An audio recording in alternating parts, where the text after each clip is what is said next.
मतलब स्विच का sensor sensitive. अब इसका रास्ता क्या होता है, एडजस्टिंग स्क्रू मैंने समझाया था आप लोगों को, जो सीनियर बैठे हैं। आप थर्मोस्टेट स्विच के अंदर उसके एडजस्टिंग स्क्रू को एडजस्ट कर दें, आपका चलने का जो टाइम पीरियड है वो बढ़ जाएगा। वरना मैकेनिक थर्मोस्टेट स्विच को चेंज करते हैं, थर्मोस्टेट स्विच को चेंज करने से हमें फ़ायदा ज़्यादा होता है। 550-700 का थर्मोस्टेट स्विच मिलता है, आप उसे एडजस्ट करके 7,000 रुपया 5,000 रुपये हम लोग लेते हैं। थर्मोस्टेट स्विच रिप्लेसिंग का 5,000 रुपये है।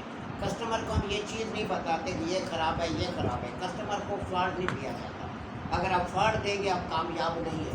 यानी कि सर मैंने चेक को बताया सर इसमें 2 इशू है। गैस का इशू है क्योंकि कूलिंग नहीं है, नीचे कूलिंग हो तो फिर हम कहें इसमें थर्मोस्टेट स्विच का इशू भी आ सकता है। लेकिन हम उन्हें कहते हैं कि सर इसमें कूलिंग नहीं है, क्या इसमें गैस लीक हो गई है या कंप्रेसर का पंप कमज़ोर हो गया है। फिर हम उनसे हिस्ट्री लेते हैं कि फ्रिज को आपने बंद तो नहीं रखा। फ्रिज को किसी भी हालत में, खासतौर पर कश्मीर के स्टूडेंट, फ्रिज को बंद नहीं रखा जाता कभी। अगर आप बंद रखेंगे तो फ्रिज लीक कर देगा और फ्रीज़र लीक कर देगा। अगर बंद करें 10-15 दिन 20 दिन कोई मसला नहीं है, लेकिन ज़्यादा देर आप बंद करेंगे 2-4 महीने तो 100% आपको कोई ना कोई रिस्पॉन्स मिलेगा। या कंप्रेसर का पंप फारिग हो चुका होगा या यूनिट की गैस लीक हो चुकी है, यूनिट कूलिंग नहीं थी। वजह क्या, पहले नहीं इशू था, 8 से 8-10 साल पहले ये इशू नहीं होता। वजह क्या थी, पहले पाइप जो थे आपका वेपरेटर कॉपर का बनता था, अब आ रहा है सारा अल्मीनियम का बनता है। अल्मीनियम रिएक्शन करता है इंसुलेशन के साथ। जब आप फ्रिज बंद कर देते हैं तो पीछे हमारे पास इसके अंदर इंसुलेशन के तौर पर जो चीज़ इस्तेमाल होती है फ्रिज के अंदर, उसे कहते हैं थर्मोकोल। 3 से 4 इंच मोटी इंसुलेशन होती है ताकि बैरूनी टेम्परेचर असरअंदाज न हो, कूलिंग गड़बड़ न करे। तो ऐसी सूरत में क्या होता है, जब फ्रिज आप बंद कर देते हैं वो जो थर्मोकोल 15 दिन 20 दिन तो खुश्क ही नहीं होती, ऐसे ऐसा वो खुश्क होना शुरू हो जाती है। जब खुश्क होती है तो उसके कांटे से बन जाती हैं, सुइयाँ से बन जाती हैं, वो आपके एल्युमिनियम को खा जाती है। कई फ्रिज ऐसे हैं मेरे पास जिसमें 12-12, 13-13 सुराख हुए, इतने वेपरेटर को खा गए। 6 महीने फ्रिज को बंद रखा। पहले कंपनी क्या करती थी, एल्युमिनियम के ऊपर पैकिंग देती थी, इंसुलेशन देती थी ताकि बैरूनी ये जो थर्मोकोल असर न करे। लेकिन आजकल सारी सिफारिशें आ गई हैं कंपनी के अंदर, मम्मी डैडी भर्ती होना शुरू हो गए हैं, तो ये चीज़ें ख़त्म हो गई, लापरवाही हो गई, सिफारिश आ गई है सारी, जिसकी वजह से अब डॉलेस ले बड़ा बेहतरीन था। अब हम डॉलेस किसी को भी रिकमेंड नहीं करते, क्वालिटी ख़त्म हो गई। क्या है, मेरे स्टूडेंट वहाँ काम करें, 50,000 बेसिक तनख्वाह है।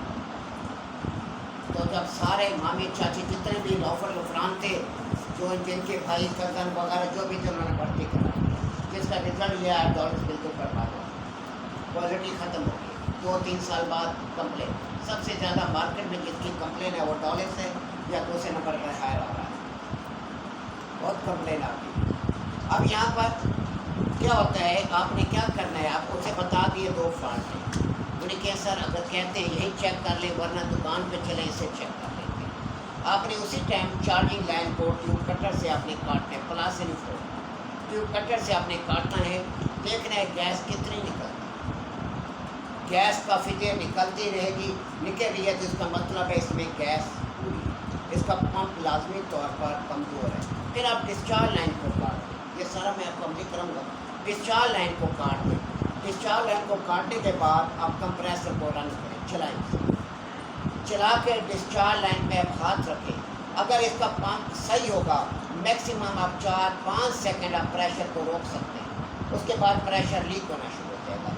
इसका मतलब ये होगा कि उस्ताद इसके अंदर जो है इसका पंप जो है बिल्कुल A1 पोजीशन। अगर 5-6 सेकंड ज़्यादा आप रोक के बैठे हुए हैं, प्रेशर नहीं बन रहा, इसका मतलब उस्ताद इसका पंप खत्म।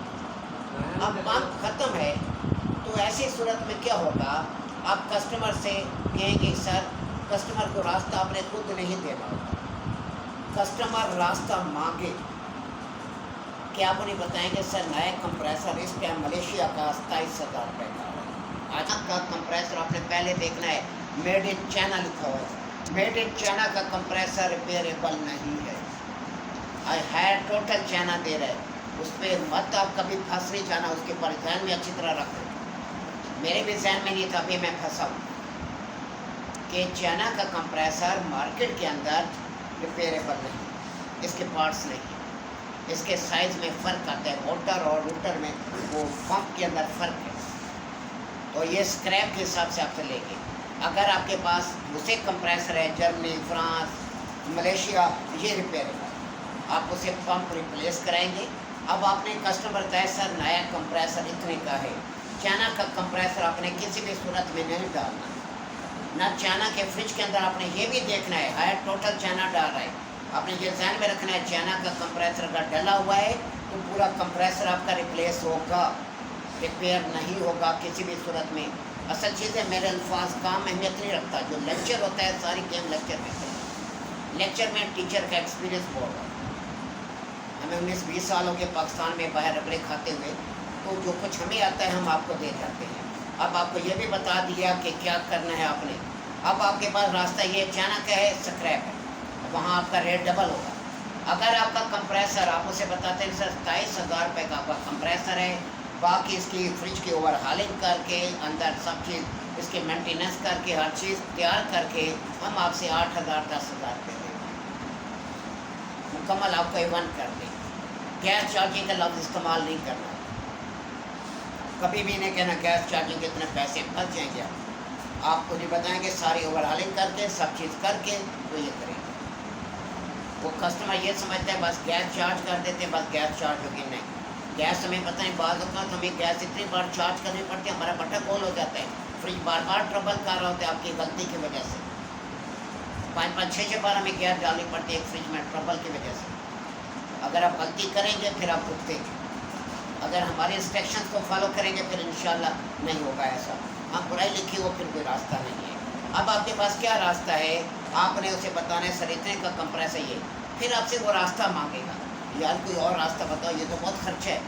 आपने ट्रैक नहीं बताना 2700 कंप्रेसर सेकेंड रिपेयर करेंगे, हमें बक बक सुननी पड़ती है। पहले हमारा दिमाग ख़राब होता है क्योंकि मुख्तलिफ लोगों से डील कर करके आधे से ज़्यादा तो हम मेंटल होते हैं, तो इस वजह से आपने खुद रास्ता नहीं देना। रास्ता जब भी आप देंगे आप बेइज्जत हो जाएंगे, फिर बातें सुननी पड़ेंगी, वो जी फलाने लगवाया नहीं चला, ये है वो है, वो रास्ता मांग रहा है उसे रास्ता दें।